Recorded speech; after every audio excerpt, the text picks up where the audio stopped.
We have just now prayed for the welfare of all the beings in the universe.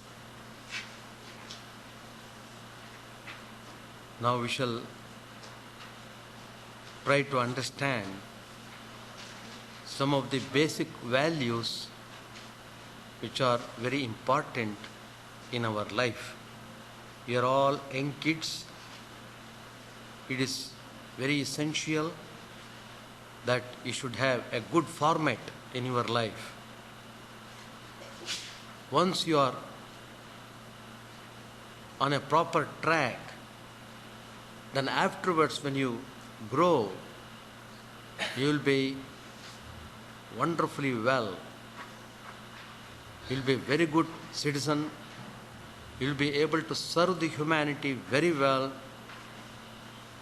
All the credit goes to you once you have well established yourself on good character.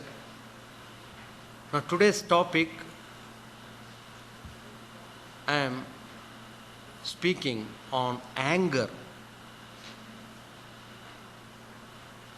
You have got so many enemies which you have to confront.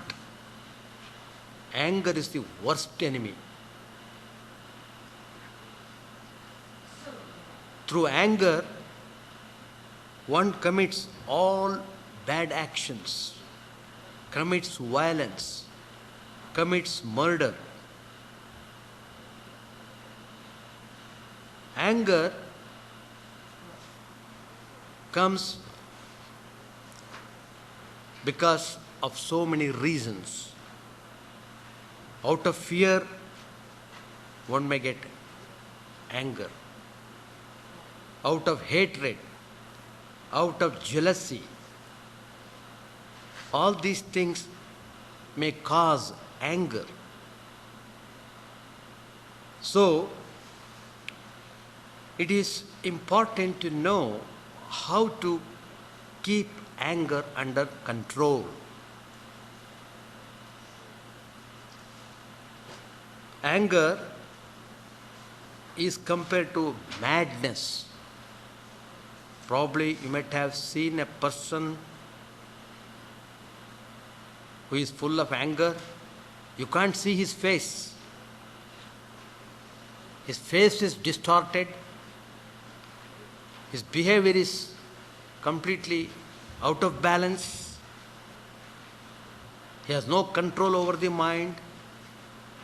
He does not know how he behaves. That means he has no power of judgment. He becomes utterly irrational. So these are the various dangerous effects of anger.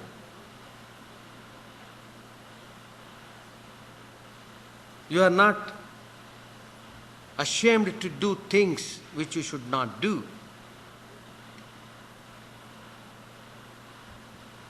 So anger destroys you completely. Your whole personality is damaged on account of anger. Lord Krishna says in the Bhagavad Gita, Kama esha krodha esha rajoguna samudbhavaha mahashano mahapapma vidye nimigha vairinam.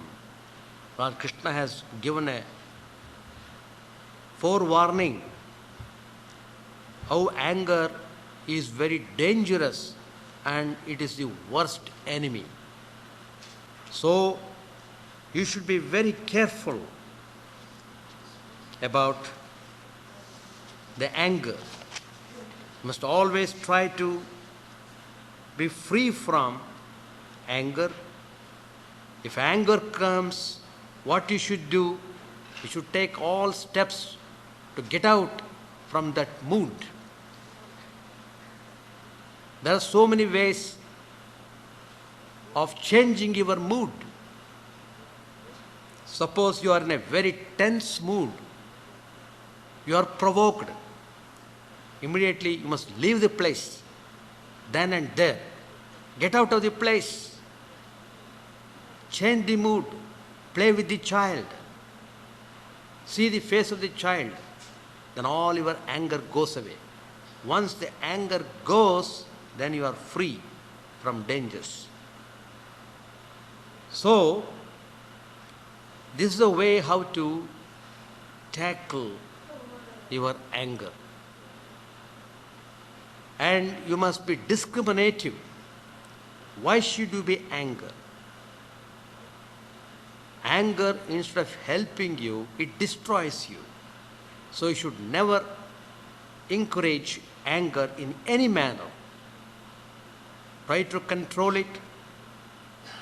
Try to overcome it. That's the discipline that you have to practice when you are young. Don't become mad. There are so many ways of becoming mad. Anger is one of the ways. So, you should be very careful about that. Sri Ramakrishna has given a story how one should keep one's anger under control, how we should deal with that.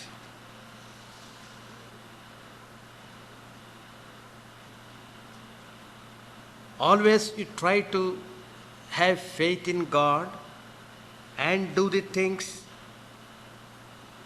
then it becomes easy for you. You may ask a question. Is there no place at all for anger in your life? The answer is yes. Sometimes, not real anger, but a show of anger may become necessary. Show of anger. You may have to exhibit the symptoms of anger in self-defense.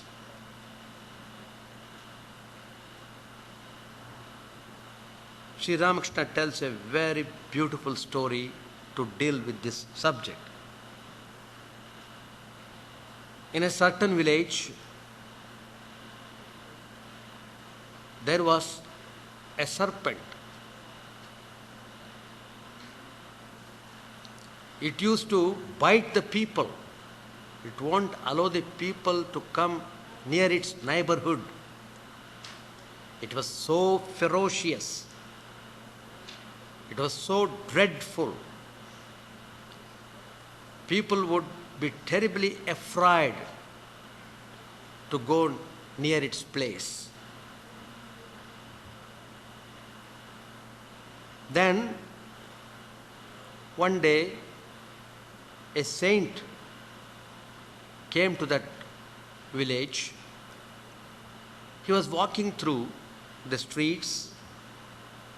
He was about to come near the place where this snake is living. All the villagers warned the saint, please don't go there. It is ferocious.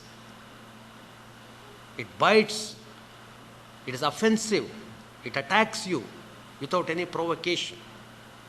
Please don't go. You will be hurt. In so many ways, the villagers warned the sage. But he was a saint. He had conquered anger. He is above all these petty things. He was nothing to gain in this world. He was always loving. He always wants to give spiritual ideas to everyone. He wants to help the people to live in a happy way. In the same manner, he wants to help anybody in distress. Well, he wanted to see the fact himself.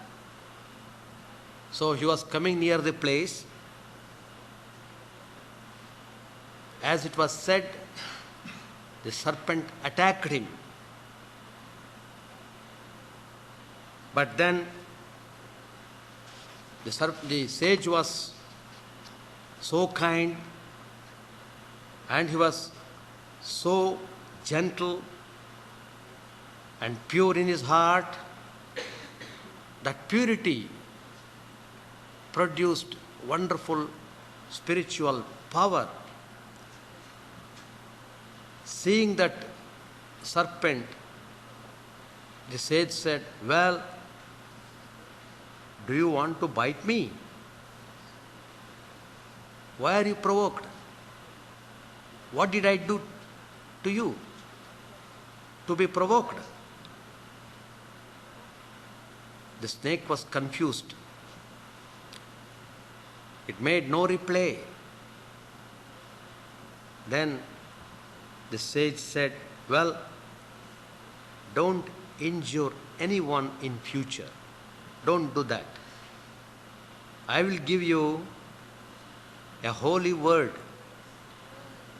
Repeat it all the time. Then the effect of that repeating name is you will learn to love God. Ultimately, you will realize Him. So, get rid of this violent nature. It is destructive. Don't do that." Saying this, he initiated the serpent into spiritual life. The serpent was very grateful. It bowed before the teacher and what type of discipline he should practice. The snake asked the master. Then the teacher said, "Well, repeat the mantra. Don't harm anyone. That's your spiritual discipline. Follow this, what I have told, you will be all right. I will come again after some time." Saying this, the sage went away. Days passed. The boys of the village could not see the ferocious movements of the serpent anymore. They did not know what happened. Nobody knew what did the sage do for the snake. They were all terribly afraid. But now they are seeing that the serpent was not coming forward to attack them. It was not biting anyone. So, it was not showing any anger. That the boys came to know, oh, now the serpent is not doing any harm to us. Why can't we play with it? Then the boys, they were mischievous. And so they came near the serpent. They caught hold of it by its tail. They whirled it round and round, dashed it again and again on the ground, and threw it away. The snake vomited blood and it became unconscious. But it always remembered what his master said to him, not to injure anyone. So he did not want to bite anyone, even though they are harming the snake. The whole body was bruised. But he did not bite anyone.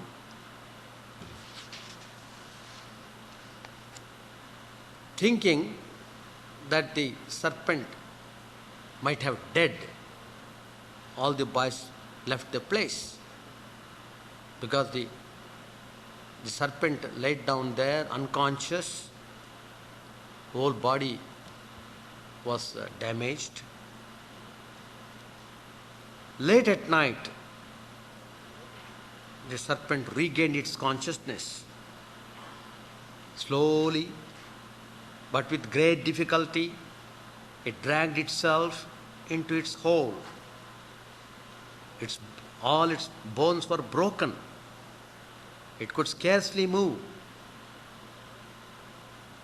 Anyway, it was very hard for the snake even to take its food, because any time it came out of the hole,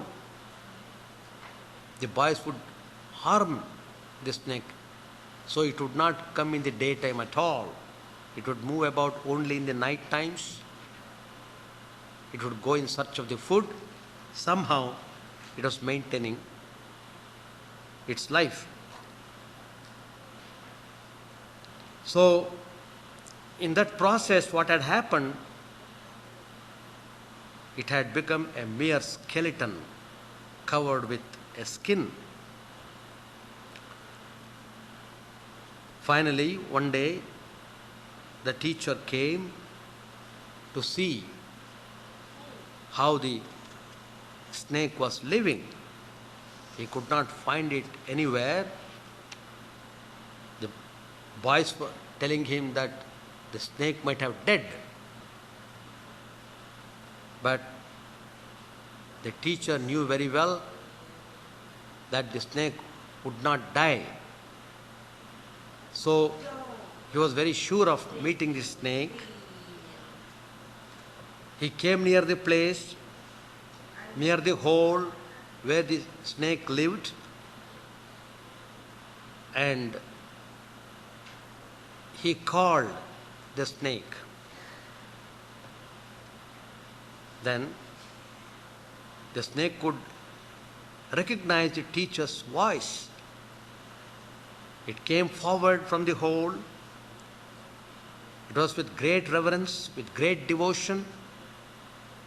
It came and offered its salutations to the teacher. Now the teacher asked the snake, "How are you doing?"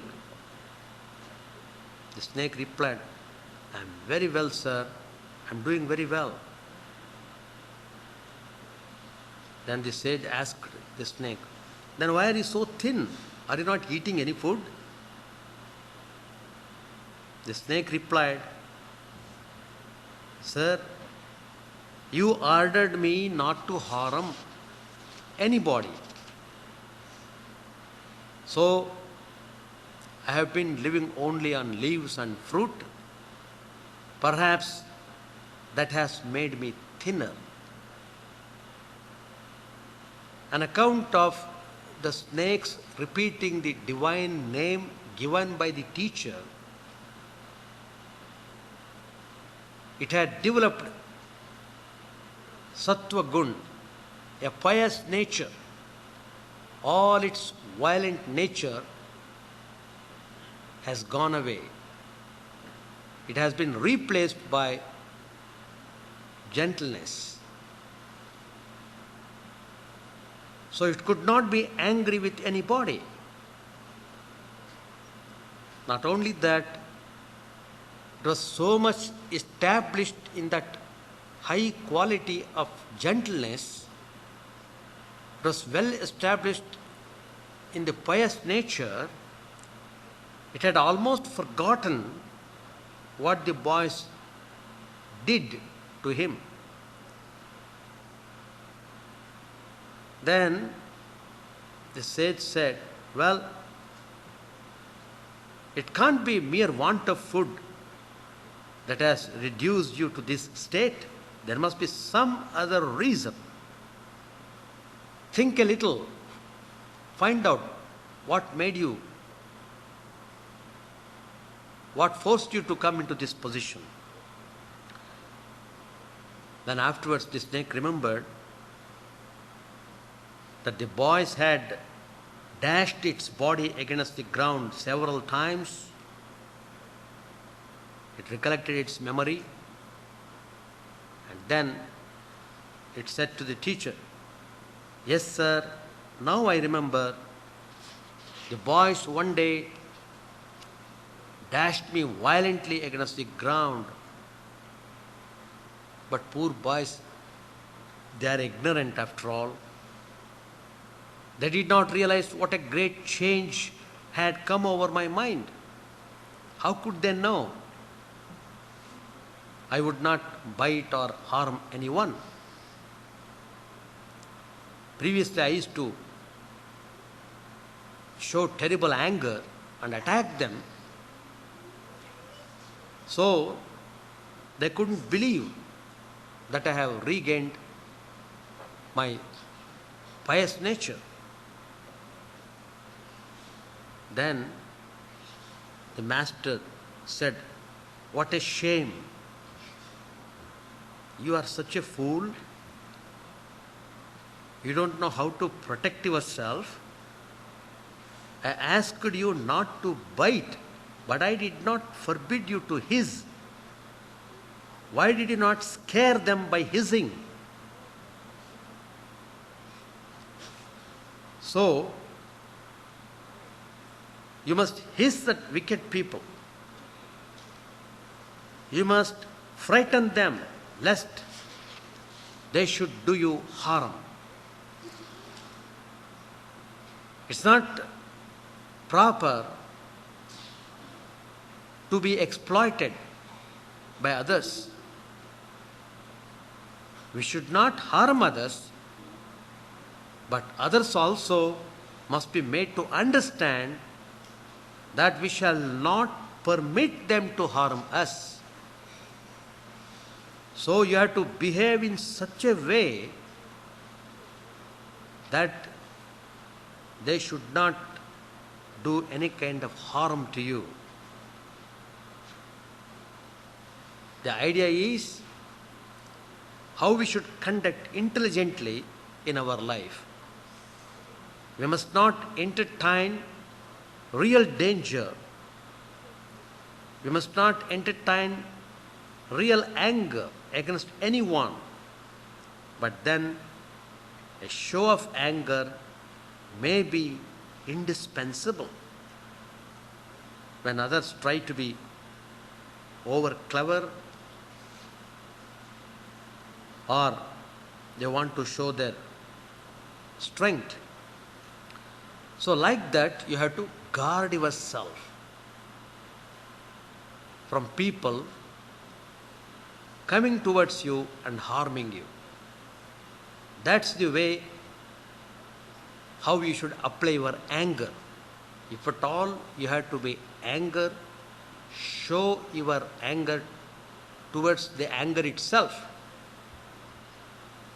So inside your heart, always be calm and peaceful and pray for everyone's welfare. Always remember God. By remembering God, you'll be able to love Him. By loving God, you'll be able to love everyone. That's what the message of Gita. Adveshta sarvabhutanam maitraha karuna evacha. Become friendly to everyone. Don't hate anybody. That approach you should develop when you are young. Concentrate on your studies. Concentrate on your learning. Don't get distracted into all sorts of things. Any distraction means causes disturbance. Any disturbance means causes anger. Anger finally ruins you. So, you should not do anything that causes anger. Nip in the bud itself. Don't allow the anger to come and then try to control it. That's the way how you should discipline yourself. You should be always be associated with friends who are very gentle in nature, who are very good, and try to develop all the good qualities. Then when you become fully grown, when you are really living the life, then you will enjoy whatever you have earned through your younger days. Those things will help you immensely in your later stage. So with these words, I conclude my talk. Please try to love everyone. Give up anger. Anger is poison. Give up that poison. Your whole system will be very good. You will be healthy mentally. Mental health is very important, and it is more important than the physical health. Physical health and mental health combining together, you will be an excellent person. With these words, I conclude my talk. If you have got any questions, you are welcome to ask. By maintaining mental health, you will be enjoying physical health. That's what he's telling. Showing the anger means you are intolerant, and you may show dislike towards a person. You may abuse him. You may do all sorts of things on account of irritation. That's anger. Sometimes desires cause anger too. In fact, I read in a paper, Chicago Tribune, there was a news item.